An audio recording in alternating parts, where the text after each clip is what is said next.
3일 동안 잘 지내셨습니까? 3일 동안 잘 지내셨어요? 네, 날씨가 따뜻해지다가 또 추워지는 것 같아요. 네, 봄이 오고 있습니다. 우리 예수님도 곧 오십니다. 믿으십니까? 우리는 좀 이따 하겠지만 그리스도를 기다리는 성도들, 항상 기다리는 마음을 잃으면 안 됩니다. 오늘도 하나님께서 말씀으로 사모하는 여러분들에게 은혜를 주실 줄 믿습니다. 오늘은 베드로전서 두 번째 시간입니다. 지난번 우리 복습을 한번 해보시면 베드로전서 첫 번째 시간의 말씀의 주제가 뭐였습니까? 말씀의 주제? 오늘 것도 잘 모르겠는데 목사님 지난번 거 물어보면 어떻게 합니까? 생각하는데 따라합시다. 하늘에 산 소망. 하늘에 산 소망, 살아있는 소망. 하나님이 예수님을 죽은 자 가운데서 부활하게 하심으로 우리에게 하늘에 산 소망을 주셨다는 거예요. 그래서 우리는 산 소망을 받은 사람들입니다. 믿으십니까? 근데 이 소망은 어떤 소망이냐? 썩지 아니하고 더럽지 아니하고 쇠하지 아니하는 그런 유업을 우리에게 주셨다. 그리고 하늘에 간직했다. 이 땅의 것들이 아니고 하늘의 것들이다. 그래서 우리가 어디를 바라보고 살아가야 된다고요? 하나님 나라를 바라보고 살아가라. 우리의 시민권은 하늘에 있는지라. 믿으십니까? 자, 그런데 우리가 이 하늘에 산 소망을 두고 살아가라 이 말씀을 하는 이유가 있어요. 베드로전서가. 왜냐하면 우리 사람들이 이 땅 살아갈 때 여러 가지 시험으로 말미암아 잠깐 근심하게 되지 않을 수 없기 때문에, 여러분 시험이 오는데 어떻게 근심이 안 되겠어요? 나는 시험이 오는데, 환난이 오는데 전혀 근심이 없다. 나는 환난이 와도 평안하다는 사람 손 들어보세요. 그런 사람은 빨리 어디 가봐야 돼요. 병원 가봐야 돼요. 근심이 오면 근심하죠. 이제 좀 꺼주시겠어요? 그런데 이 오늘 1장에 보면 베드로 사도는 오히려 이 시험, 이 근심을 크게 기뻐한다는 겁니다. 왜냐하면 이 시험이 불로 연단하여도 없어지지 아니할 금보다 더 귀한 믿음을 만들어낸다. 뭘 만들어낸다고요? 금보다 더 귀한 믿음을 만들어낸다는 겁니다. 그래서 시험이 오면 너무나 근심하고 걱정스러운데 베드로 사도는 오히려 어떻게 한다고요? 기뻐한다는 거예요. 나중에 예수님께서 오실 때 금보다 더 귀한 믿음을 보고 칭찬과 영광과 존귀를 얻게 하신다는 거예요. 믿으십니까? 여러분, 시험은 원래 시험거리가 되는 게 시험이죠. 시험을 쳤는데 전혀 걱정이 없다. 그건 시험이 아닙니다. 그래서 시험이 다가오면 또 시험 속에 있으면 근심이 돼요. 근심이. 그러나 성경 전체를 쭉 살펴보면 하나님이 때때로 우리에게 시험을 주시는데, 하나님이 주시는 시험은 우리를 망하게 하려고 또는 우리를 죽이려고 시험을 주시는 것이 아니고 우리를 단련해서 하나님의 사람으로 만들기 위해서 때때로 우리에게 시험을 주신다는 거예요. 그러니까 우리가 시험을 보는 눈이 바뀌어요. 시험이 오면 우리가 어떻게 된다고요? 연단된다고요. 단련된다고요. 그래서 금보다 더 귀한 믿음으로 나아가게 된다는 거예요. 여러분, 그 유튜브에서 칼 만드는 거 좀 보셨어요? 칼. 저는 그 장면, 그 유튜브 참 좋아해요. 칼 만드는 거, 활 만드는 거, 그런 거 좋아하는데, 한참 이 칼 만드는 장면에 제가 많이 빠져 있었습니다. 이 칼 한 자루를 만드는데 얼마나 엄청난 과정을 거치는지. 여러분, 접색칼이라고 들어보셨어요? 접색칼 처음 들어보셨어요? 이 접색칼은 뭐냐면은 서로 다른 성질의 이 쇠를 붙여가지고 이렇게 구부려서 이렇게 접어가지고 만든 칼이 접색칼입니다. 근데 이게 이제 서로 다른 성질이다 보니까 이게 잘 안 붙어요. 이 붙이는 게 이게 실력인 겁니다. 이 붙이기 위해 가지고 불에 넣는데 불 온도를 조절하고 그걸 붙이는 겁니다. 이 붙여서 넣으면 어떻게 하느냐 하면은 이걸 막 꼬아요. 꼬아 가지고 다시 이렇게 반으로 접어 가지고 또 두드려서 그 반으로 접은 부분이 또 붙어야 되거든. 이걸 여러 수십 번 반복해요. 1000몇 번을 접는답니다. 1000몇 번을. 아무도 안 놀라시네. 1000몇 번을 접는다는 거예요. 칼 한 자루 나오는데 칼도 그런 과정을 거쳐야 명도, 명검이 된단 말이에요. 우리의 시험도 마찬가지예요. 우리의 시험도. 우리를 명품 신앙으로 만들어가는 과정이 바로 시험이라는 거예요. 이런 과정이 없으면, 시험이 없으면 믿음의 용사가 될 수가 없는 겁니다. 아브라함에게 하나님이 독자 이삭을 바치라는 그 시험 때문에 아브라함이 믿음의 조상이 된 거예요. 시험이 없으면 절대로 명품 신앙을 가질 수가 없습니다. 하지만 여러분 생각해 보십시오. 여러분들 시험을 받고 싶어요? 안 받고 싶어요? 안 받고 싶죠. 현대 그리스도인들이 시험 또는 훈련을 잘 안 받으려고 합니다. 불편하거든요. 힘들거든요. 그러니까 신앙이 연약한 겁니다. 그래서 시험에 잘 들리는 거예요. 어떤 시험이 와도 그걸 시험을 이기려고 하면 시험이 안 되거든요. 그런데 어떤 시험이 오면 빠지려고 생각하고 있으면 시험이 돼버리는 거예요. 저는 여러분들이 아시는 것처럼 해병대를 나왔습니다. 해병대는 아주 강한 군대 키우기로 유명하죠. 들어보셨어요? 그래 생겼어요 제가. 다른 부대보다 강하게 훈련시킵니다. 여러분 강한 훈련이 없으면 강한 군대가 될 수 있겠어요? 없어요? 없다는 거예요. 강한 훈련이 있어야 강한 군대가 되는 거예요. 훈련을 받을 당시에는 너무너무 힘들지만 그런데 훈련을 받다 보면 어느 순간 내가 강하게 되었구나라는 것을 느껴요. 내가 예전보다 많이 강해졌는데? 그런 관점으로 여러분 현대 그리스도인들을 보면 시험에 약해요. 시험에 약하단 말이에요. 시험에 너무 잘 들고 상처를 너무 잘 받고 신앙의 용사를 찾아보기가 힘들다는 거예요. 여러분 이걸 자기 자신에게 물어야 됩니다. 왜 그럴까? 왜 현대에 신앙의 용사가 없을까? 그렇게 상처를 많이 받고 그렇게 시험에 잘 드는 사람들만 교회에 이렇게 많을까? 왜요? 훈련을 안 받았기 때문에 그래요.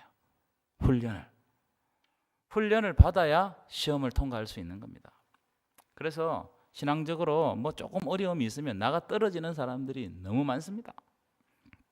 제가 요즘 월요일이 되면 안동 주변의 낮은 산을 이렇게 좀 산행을 하거든요. 이 앞에 정화동 뒤에 가면은 그걸 우지산이라고 그러더라고요. 300몇 미터 정도 되는데 거기 갔다 오면 1시간 반 정도 이렇게 걸리고 또 저기 갈라산? 네, 거기도 뭐 있고 하여튼 거기 불이 나가지고 요즘 잘 안 가는데 하여튼 여러 군데 다닙니다. 와룡산도 가보니 와룡산도 괜찮더라고요. 월요일 되면 우리 애들에게 같이 가자는 거예요. 지금 방학이잖아요. 그리고 이제 애가 대학 가기 전이니까 이 시간이 아이들과 같이 할 수 있는 시간인 것 같아가지고 애들 데리고 이제 등산 갑니다. 안 가려고 그래가지고 3만 원씩 줘가지고 등산을 데리고 가요. 그런데 이 애들이 아시는 것처럼 자꾸 자기 얼마 닮았다는데 저도 못 먹어가지고 못 컸거든요. 하여튼 애들이 덩치가 큰데 산에 데리고 가면 체력이 없어요. 체력이 없습니다. 내려올 때 애들이 내려올 때 보면 벌벌벌 맵니다. 미끄러우니까. 왜요? 산을 안 타봤기 때문에. 이런 불편한 길을 안 다녀봤거든요. 좋은 길만 다니고 버스 타고 자기 아빠가 태워주고 막 이러니까 내려올 때 이 약간 불편하니까 애들이면 벌벌벌 매요. 제가 그 장면을 보면서 산행을 하면서 우리의 신앙도 이렇지 않은가. 제가 그 생각을 했습니다. 그 생각을 했어요. 내가 조금 어려운 길, 조금 불편한 길 이런 데 오면 신앙적으로 막 알러지 반응을 내는 겁니다. 힘들다는 거예요. 훈련이 안 된 거예요. 그러니까 나에게 큰 어떤 시련이 다가오면 그냥 다 막 우죽순 다 넘어지는 겁니다. 베드로전서가 큰 환난을 당하는 하나님의 백성들에게 보내는 편지 아니겠습니까? 뭐라고 이야기하느냐 하면 나중에 나오겠지만 너희들은 두려움 가운데 지내라는 거예요. 너희들에게 두려움이 있냐? 그걸 이겨내고 그대로 지내라는 거예요. 오늘 저와 우리들에게 주시는 말씀인 줄 믿습니다. 믿습니까? 자, 이제 오늘 본문을 볼까요? 본문 보겠습니다. 자, 띄워주십시오. 자, 오늘 말씀은 베드로전서 후반부 1장 후반부인데 따라합시다. 거룩한 자가 되라. 주제가 거룩한 자가 되라는 겁니다. 여러분, 거룩한 자가 되라는 말씀은 윤리적으로 완전한 자, 완벽한 자, 도덕적으로 잘 살아라 이런 뜻이 아닙니다. 여러분, 우리는 완전합니까? 완전하지 못합니까? 그렇죠. 우리는 죄인입니다. 연약해요.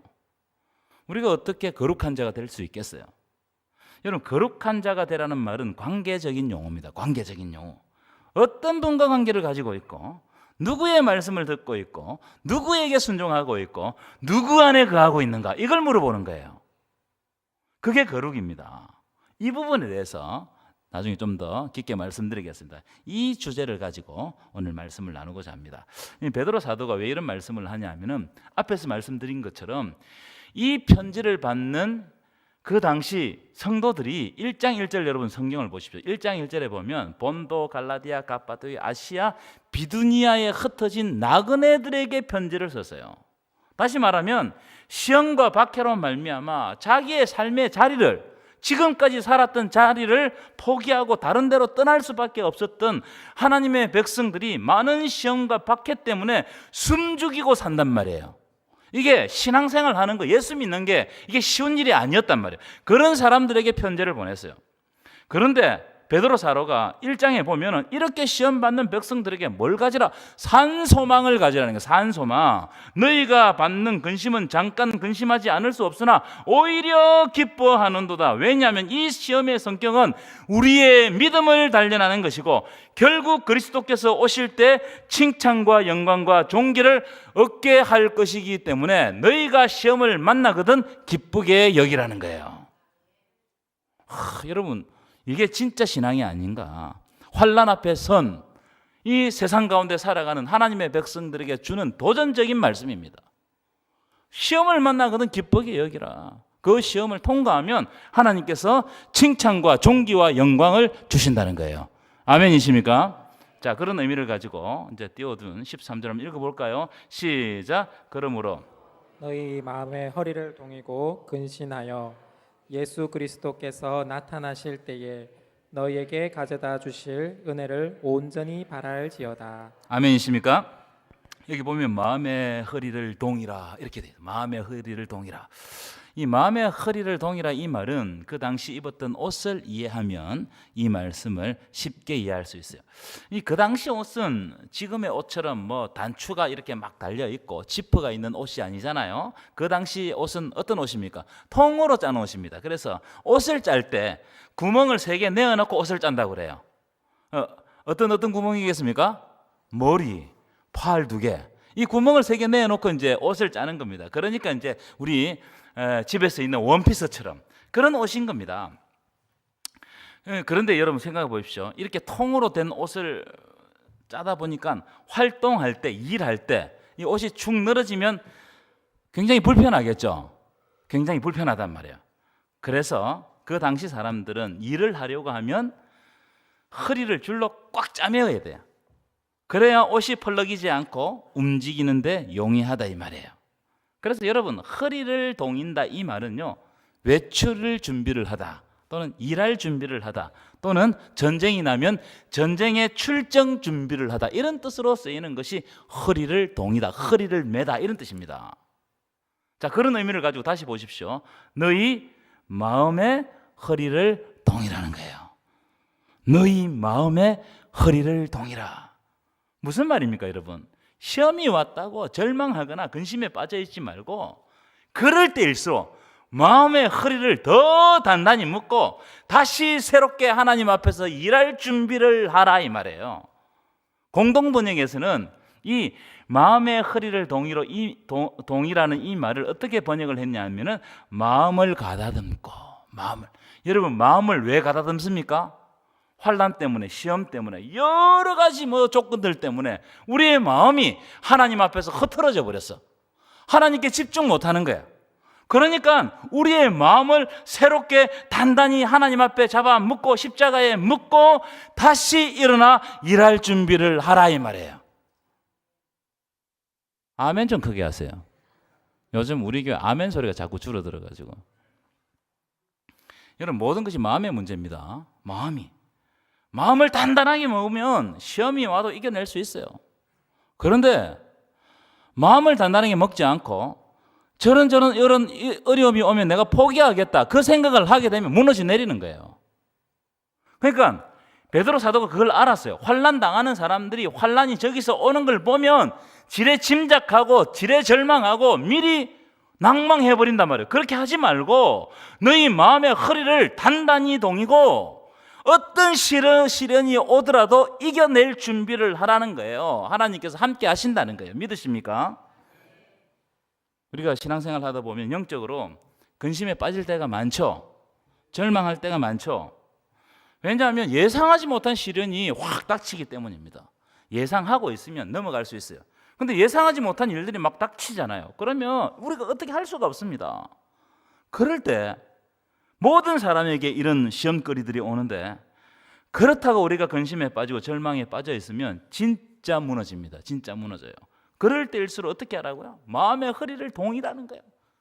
마음을 가다듬고 근신하다. 이 근신하다란 말은 깨어있으라는 말과 함께 쓰이는 말이에요.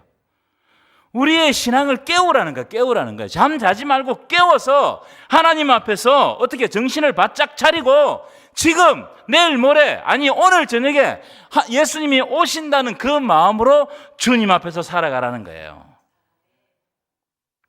그래서 여러분, 우리 한국교회가 위기라고 그러잖아요. 위기 맞는 것 같습니다. 제가 지금까지 목회하면서 보니까 가장 위기입니다. 위기라고 그냥 지레 겁먹어버리고 그냥 마음을 풀어 헤치고 뭐 될 대로 되겠지 이렇게 하면 안 되는 거예요. 위기일수록 어떻게 한다고요? 마음을 단단히 잡아내고, 저기 보십시오, 너에게 가져다 주실 은혜를 온전히 바라보고, 하나님 바라보고 주님께서 무슨 은혜를 주시고 오늘은 무슨 말씀을 주시고 우리에게 어떤 도전을 주실지 영적으로 깨어 민감하라는 거예요. 우리는요 돈에 민감하죠. 돈이 내 통장에서 빠져나가면 굉장히 민감합니다. 그런데 영적으로 잠을 자고 있는 건 안 민감해요. 안 민감합니다. 내가 기도하는 거 안 민감해요. 내가 예배 드리지 않는 거 안 민감해요. 내가 복음 전하지 않는 거 안 민감합니다. 여러분, 이게 진짜 위기 아니겠습니까? 뭐라 하는 거 아닙니다. 하나님 우리에게 은혜 주십니다. 제가 이 장면을 보면서 엘리야가 자꾸 생각나요. 엘리야. 여러분, 엘리야는 능력의 종이었습니다. 그렇죠? 그런데 엘리야고요, 이세벨이라는 이 여자 한 사람 때문에 절망해서 죽기를 구했던 사람이란 말이에요.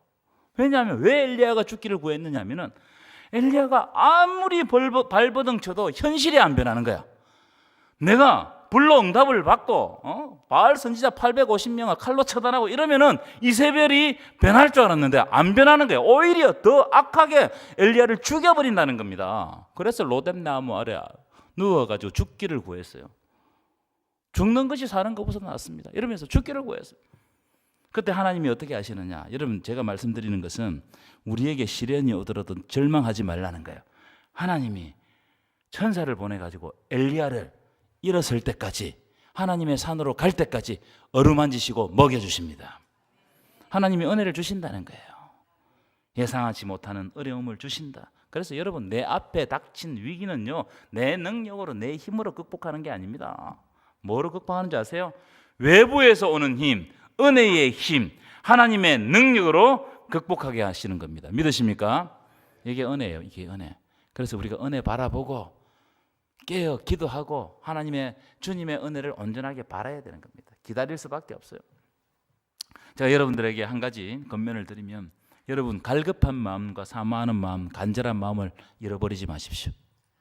우리가 할 수 있는 건 그것밖에 없어요. 하나님 앞에서 갈급함, 하나님을 사모하는 거, 하나님 앞에서 기도 한마디를 하더라도 간절하게 하는 거, 이걸 잃어버리면 안 된다. 우리는 주님 오실 때까지 기다리는 성도 아니겠습니까? 기다림이 쉽지 않습니다. 기다림이. 여러분, 오늘 하루 이 깎개물로 기다릴 수는 있어요. 그런데 계속되는 날을, 여러분, 계속해서 내 마음을 유지하면서 기다리는 게 이게 쉬운 일이 아닙니다. 뭘 잃어버리면 안 되느냐? 간절함을 잃어버리면 안 돼요. 사모함을 잃어버리면 안 돼요. 그래서 여러분, 사모함이 없고 간절함이 없다는 것은 내가 시험 들었다는 겁니다. 영적으로. 삭개오 보세요. 삭개오. 뽕나물이 올라가잖아요. 하나님을 간절히 사모하는 마음을 가질 때 예수를 만나는 거예요. 여러분, 예수를 만나시기를 축원합니다. 자, 14절부터 볼까요? 14절부터 한번 읽어보겠습니다. 시작. 너희가 순종하는 자식처럼 전에 알지 못할 때에 따르던 너희 사욕을 본받지 말고 15절. 오직 너희를 부르신 거룩한 이처럼 너희도 모든 행실에 거룩한 자가 되라. 16절. 기록되었으되 내가 거룩하니 너희도 거룩할지어다 하셨느니라. 14절부터 16절까지는 두 가지 주제를 말씀을 하고 있습니다. 첫 번째, 세상 사람들처럼 사욕을 본받지 말라는 거예요. 욕망을 따르지 말라는 겁니다. 사욕이라는 말은 제가 찾아보면 악한 욕망이라는 뜻입니다. 여러분, 우리가 저를 보십시오. 영적으로 무너지는 것은 병 때문에 무너지는 게 아니에요. 병이 있으면 고통스럽지만 병 때문에 하나님 앞에서 무너지지 않습니다. 실패 때문에 무너지지도 않아요. 절망 때문에 무너지지도 않습니다. 여러분, 병든 사람 중에도 하나님을 더 신실하게 바라고 믿는 사람들이 의외로 많습니다. 그래서 병을 이기는 사람도 많고, 또 병을 이기지 못하고 죽더라도 하나님 나라에 대한 소망을 가지고 죽는 사람도 많아요. 그래서 병은 본질적으로 우리를 무너뜨리지 못합니다. 사업에 실패했다고 무너집니까? 그렇지 않은 사람들이 많아요. 사업에 실패해도 무너지지 않고 오히려 하나님과 더 가까이 교제하는 사람들이 많습니다. 저는 그런 사람들을 많이 봐요. 절망했다고 무너집니까? 순간적으로 절망해서 무너지는 것처럼 보이지만, 그러나 절망 가운데서도 주님 붙들고 일어나는 사람들이 많아요. 성경에 보십시오. 엘리야, 히스기야, 한나, 다윗, 베드로, 수많은 사람들이 절망 가운데 다 일어섰어요. 다니엘 같은 사람은 어릴 때 바벨론으로 포로 잡혀가지고 70년 동안 총리했던 사람입니다. 그러니까 여러분, 절망했다고 무너지는 게 아니에요. 근데 뭐가 우리를 무너뜨리느냐? 욕망이 우리를 무너뜨려요. 욕심이 우리를 무너뜨린다. 욕심이 잉태한 적 뭘 낳는다고요? 죄를 낳고, 죄가 장성한 적 뭘 낳는다고요? 사망을 낳는 거예요. 여러분, 아담과 하와가 왜 무너졌습니까? 이것을 먹으면 안 된다는, 이것을 먹으면 너희가 정령 죽으리라는 하나님의 말씀을 버리고 사탄의 깸에 이걸 먹으면 하나님같이 된다는 거예요. 이 욕망, 이 욕심, 여러분, 마귀는요 자꾸 우리의 욕망을 건듭니다. 우리 욕심을 건든단 말이에요. 그래서 우리가 욕망 따라가다가 하나님을 버리게 하는 게 마귀의 전략입니다. 욕망이 우리를 무너뜨리는 겁니다. 여러분 보십시오. 아간 아시죠? 여리고성을 점령했습니다. 하나님이 다 진멸하라고 그랬어요. 그런데 아간이 마음에 뭐가 들어왔어요? 욕심이 들어온 거예요. 그래서 무너진 겁니다. 게하시 아시죠? 나병이 생겼습니다. 엘리사가 아무것도 받지 말라. 지금이 은을 받을 때냐, 금을 받을 때냐, 옷을 받을 때냐, 지금이 어떤 때인데 그런 것을 받고 있느냐. 그런데 게하시가 욕심에 무너진 거예요. 조카 롯이요, 아브라함의 조카 롯이, 여러분 왜 무너졌습니까? 눈을 들어 보니까는 물이 넉넉한 땅, 내가 저기 가면 성공할 수 있을 것 같아, 잘 살 수 있을 것 같아. 그래, 그 땅으로 갔어요. 그래서 그것 때문에 무너졌어요. 가룟 유다가 은 30 때문에 무너집니다. 다 욕망 때문에 하나님과 관계가 파탄난다 이 말이에요. 여러분은 어떠셔요? 여러분 우리가 혹시 욕망 때문에 살아가느냐? 그래서 1장 보시면 1장 1절에 보면 이렇게 되어 있어요. 흩어진 나그네라고. 너희들은 흩어진 나그네다. 너희들은 흩어져 사는 그런 나그네에 불과하다. 여러분, 우리는 나그네라는 사실을 믿으시기를 축원합니다. 제가 이 부분에도 몇 번 말씀드렸습니다. 예수 믿는 자들의 인생의 본질은 그저 흩어져 사는 나그네처럼 살다가 하나님이 오라고 하시면 본향으로 돌아가는 것이 우리의 본질이에요. 다시 말하면 믿음으로 살다가 믿음으로 죽는 것이 믿는 자들의 본질입니다. 우리의 시민권은 어디에 있다고요? 하늘나라 천국에 있는지라. 여러분, 우리가 이 땅에 살아가지만 우리의 시민권은 하늘에 있어요. 하나님께 속한 백성들입니다. 믿으시기를 축원합니다. 이걸 가지고 있으면 이 땅에 영원히 살 것처럼 하지 않습니다. 세상 욕망 따라가지 않습니다. 내가 이 땅에 살지만 나의 시민권이 하늘에 있기 때문에 하나님 나라와 그 일을 위해서 살아가는 거예요. 하나님 나라의 확장을 위해서 살아가는 겁니다. 하나님 나라에 헌신하는 겁니다.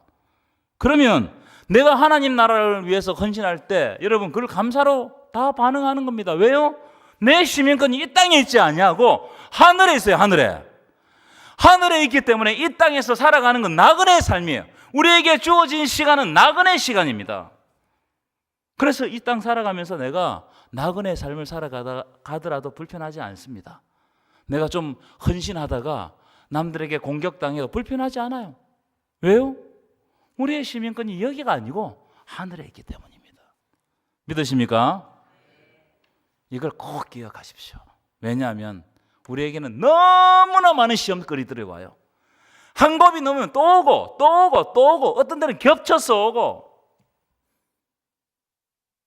그래서 여러분, 시험이 온다고 시험에 빠져서는 안 됩니다. 시험이 오면 이겨내십시오. 자, 두 번째, 그래서 15절 16절을 보시면 거룩하라고 명령합니다. 거룩하라. 오직 너희를 부르신 거룩하신 이처럼 하나님처럼 너희도 모든 행실에 거룩한 자가 되라. 기록되었으되 내가 거룩하니 너희 하나님의 백성들도 거룩하라. 하나님이 거룩하기 때문에 너희도 거룩하라. 여러분, 아까 앞에서 말씀드렸는데 성경에 나오는 거룩이라는 말은 윤리적인 용어가 아니에요. 도덕적인 용어가 아닙니다. 물론 여러분, 예수 믿는 사람들은 윤리적으로 도덕적으로 좀 착하게 살아야 됩니다. 그런데 우리가 아무리 노력해도 완벽하게 도덕적으로 윤리적으로 완전히 죄 안 짓고 살 수 있습니까? 나는 완전히 죄 안 짓고 의롭게 살 수 있다는 사람 손 들어 보십시오. 없습니다. 우리는 연약하고 무엇보다 우리가 속에 죄의 본성이 있기 때문에 그럴 수가 없어요. 그럴 수가 없습니다. 자, 그러면 이 거룩이라는 말은 어떤 말이냐? 아까 앞에서 말했죠. 관계적인 용어. 관계적인 용어라는 말은, 거룩은 하나님 안에 거하고 있는 것을 거룩이라고 그래요. 하나님과 교제하고 있는 것을 거룩이라고 그래요. 하나님의 말씀을 내 삶의 중심에 두고 지키는 것, 이것을 보고 거룩이라고 그래요. 우리가 하나님 안에 거하고 있으면 거룩인 겁니다. 자꾸 우리는 관성적으로 세상에서 우리를 불러내기 때문에 어떻게 하냐면 세상으로 가려고 그래요. 그래서 여러분, 제가 신앙은 누구 편에 서는가, 이게 신앙이라고 말씀드렸어요. 내가 지금 누구 편에 서 있는가? 내가 마귀 편에 서 있는가? 내가 부정한 곳에 서 있는가? 내가 죄인의 길에 서 있는가? 오만한 자리에 앉아 있는가? 이걸 살피는 거예요, 신앙은. 반면 거룩하신 하나님 안에 거하고 여호와를 나의 목자 삼고 하나님 편에 서 있는 거, 하나님의 말씀이 내 중심에 있는 거. 그래서 내가 완벽하게 지키지 못하지만 그 말씀이 너무너무 사모되어서 내가 순종하려고 하나님 앞에 결단하고 있는 거, 이것이 바로 거룩이다 이 말이에요. 여러분은 거룩하시기를 축원합니다. 그래서 여러분 23절부터 25절 먼저 보십시다. 23절부터 25절 한번 읽어볼까요? 시작. 너희가 거듭난 것은 썩어질 씨로 된 것이 아니요 썩지 아니할 씨로 된 것이니 살아있고 항상 있는 하나님의 말씀으로 되었느니라. 이거 보시면 굉장히 여러분 우리의 머리를 탁 치는 말씀이라고 생각합니다. 너희가 거듭난 것은, 우리가 구원받고 거듭나고 하나님 안에 거하는 것은 썩어질 세상의 씨들, 돈, 명예, 권력 이런 것으로 된 것이 아니고, 썩어질 것은 하나님 안에서 씨를 맺지 못하고 자라지 못합니다. 그럼 뭐로 되느냐? 썩지 아니할 씨로 되었나니, 이것은 뭐냐? 하나님의 말씀으로 되었느니라. 믿으십니까? 그래서 말씀의 종교, 하나님의 말씀 너무너무 중요한 거예요.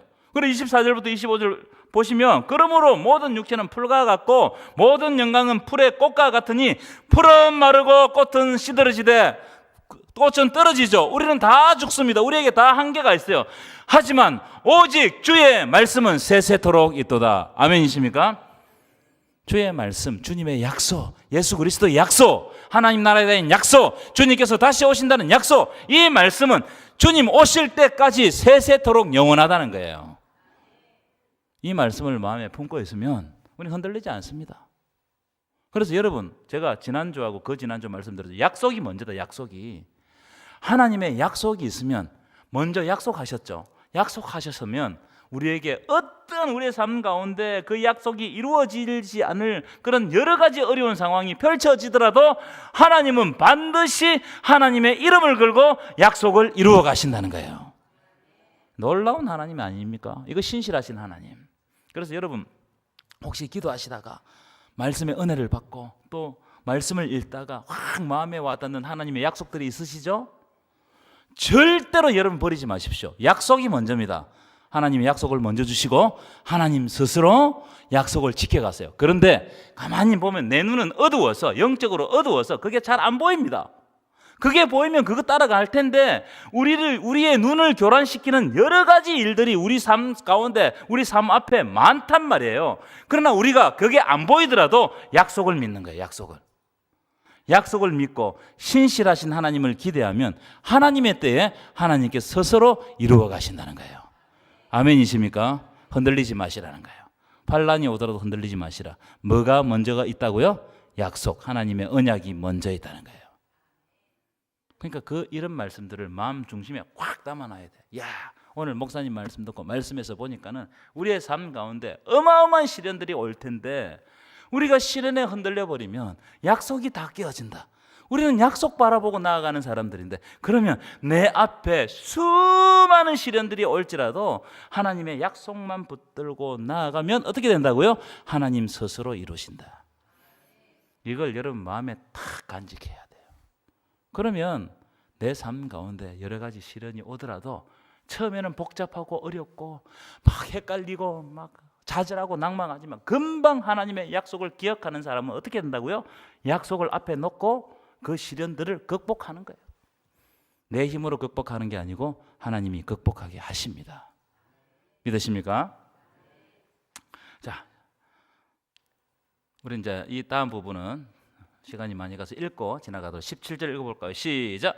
외모로 보시지 않고 각 사람의 행위대로 심판하시는 이를 너희가 아버지라 부른즉 너희가 나그네로 있을 때를 두려움으로 지내라. 좀 이 말씀을 오늘 마음에 받았어요. 우리가 성경을 읽다 보면 너희에게 두려움이 있느냐? 너희에게 시련이 있느냐? 두려워하지 말아라. 내가 함께한다. 이런 말씀을 있지만 오늘 베드로 사도는 뭐라고 있냐? 너희가 나그네로 있을 때, 나그네로 있다는 것은 시험과 환난 속에 있다 이 말이에요. 그런데 뭐라고 이야기하냐? 그러면 너희가 나그네로 있느냐? 그러면 두려움 속에 지내라는 거예요. 야, 여러분, 이 견디란 말이거든요. 여러분 견디시기를 축원합니다. 견디시기를 축원합니다. 견디라 이 말이에요. 두려움 속에서 견디고 이겨내라 이 말이에요. 자, 18절입니다. 시작. 너희가 알거니와 너희 조상이 물려준 헛된 행실에서 대속함을 받은 것은 은이나 금같이 없어질 것으로 된 것이 아니요 19절 시작. 오직 흠없고 점없는 어린 양 같은 그리스도의 보배로운 피로 된 것이니라. 여러분 오늘 사순절은 어디를 향해 있다고요? 십자가를 향해서. 우리가 신앙생활하면서 내 삶 앞에 있는 여러 가지 문제들 때문에 좀 우리 삶이 좀 윤택해지고 축복받았으면 하는 그런 생각들이 다 있습니다. 저에게도 있어요. 제 삶이 좀 풀리고 좀 건강해지고 우리 아이들도 좀 잘 되고 이런 걸 가지고 기도하죠. 그런데 베드로 사도가 오늘 우리들에게 명확하게 우리의 눈을 딱 밝혀주는 게 뭐냐면은 어린 양의 그리스도의 보배로운 피를 기억하라는 거예요. 그게 이 보배로운 피가 우리를 구원한다는 거예요. 은이나 금이나 없어질 것으로 우리를 대속한 게 아니고 오직 흠없고 점없는 어린 양 같은 그리스도의 보배로운 피로 우리를 구원하셨다는 거예요. 놀라운 말씀입니다. 그래서 우리는 때때로 하나님 앞에 나의 기도 제목, 나의 소원들을 아뢰 수 있어요. 그렇게 해야 됩니다. 그런데 그때마다 이 말씀을 기억해야 돼요. 내가 지금 구원받고 천국 시민이 된 것은 오직 어린 양 같은 그리스도의 보배로운 피의 공로로 되었다. 이 은혜를 잊지 말고 기억하시라는 거예요. 그럴 때 내가 천국 시민이 된 거, 내 공로로 된 게 없어요. 오직 예수 그리스도의 은혜로 된 삶을 살아가는 겁니다. 그러면 감사할 수밖에 없어요. 그래서 여러분 카리스와 은혜, 이 카리스라는 말은 카리스는요 기쁨이라는 뜻이기도 하고 감사라는 뜻이기도 해요. 은혜는 하나님의 은혜가 먼저 오기 때문에 그 은혜 때문에 우리가 기뻐하고 그 은혜 때문에 우리가 감사하는 거예요. 세상의 감사는, 세상의 기쁨은 어떤 기쁨의 조건이 생겼기 때문에 내가 기뻐하고 감사하는 겁니다. 예를 들어서 내가 차를 샀거나, 내가 좋은 아파트를 샀거나, 우리 애가 좋은 대학에 합격했거나, 이러면 감사하는 거지만 이 세상의 기쁨입니다. 세상에 감사합니다. 근데 하나님의 감사, 하나님의 기쁨은 뭐냐? 이미 우리를 위해서 십자가에서 그 아들을 희생시키시고 우리 죽을 수밖에 없는 우리들에게 말로 다 할 수 없는 은혜를 주셨다. 미리 이미 은혜를 주셨다는 거예요. 그래서 우리는 감사하는 삶을 살아가라 이 말이에요. 여러분, 이런 놀라운 은혜의 삶이 여러분에 있다는 사실을 기억하고 감사로, 기쁨으로 살아가는 저와 여러분 되시기를 간절히 축원합니다. 찬송하겠습니다. 찬송가 438장.